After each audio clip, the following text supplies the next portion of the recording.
এই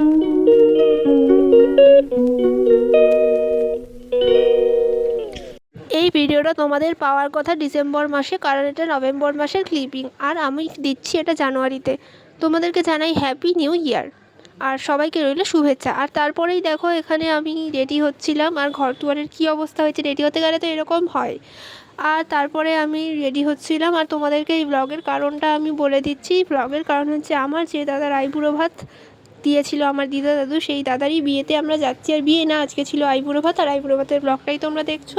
আর বিয়েটা তো পরে হবে, আর 3 দিন ধরে আমরা ওখানেই থাকবো, তাই জন্য সমস্ত জামা কাপড় সাজার জিনিস নিয়ে যাচ্ছিলাম। এখানে একটা get ready with me shoot করতে গিয়ে ভিডিও ক্লিপিংয়ে এমন কিছু প্রবলেম হয়ে গেছে যে ভিডিওটা আর করতেই পারিনি।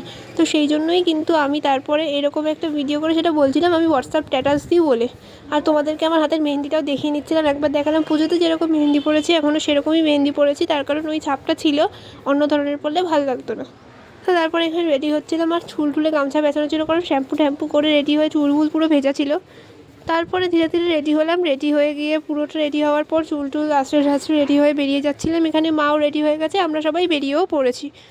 তো আমাদেরকে অনেকটা যেতে হবে, তো আমরা রিক্সায় উঠে গাড়ি করে চলে গেলাম, গিয়ে ওখানে পৌঁছেও গেলাম। একটা জ্যাকেট পরে নিয়েছিলাম কারণ কিন্তু ঠান্ডা ছিল।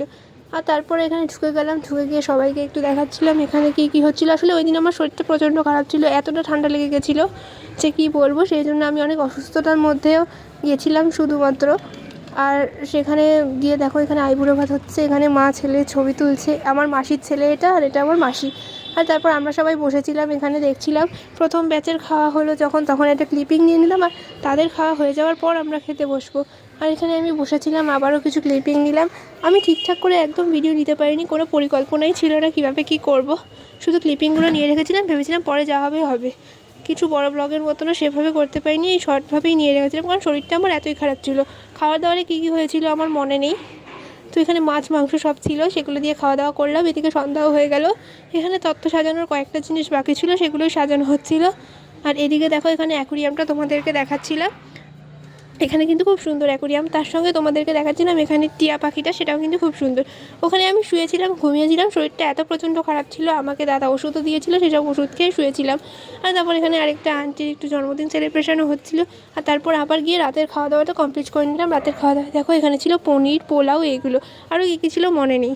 তো তারপরে গিয়ে বসেছিলাম কিছুক্ষণ, বসে থাকার পর তারপর তোমাকে মিট করাছিলাম বোবোর সঙ্গে। এখন ওর অনেকটাই বয়স হয়ে গেছে, 12 বছর হয়ে গেছে, তাই জন্য ও এখন একটু শান্তই থাকে, কিন্তু ঘরে এত লোকজন দেখেও মাঝে মাঝে ঘেউ ঘেউ করে। আমি ক্লিপিং নিচ্ছিলাম বলে শান্তভাবেই ছিল, কারণ ততক্ষণে ও ঘুমিয়েও পড়েছিল হয়তো। ব্লগটা এখানেই শেষ করি, পরের ব্লগগুলো আরও একটু ভালো করে দেওয়ার চেষ্টায় থাকবো।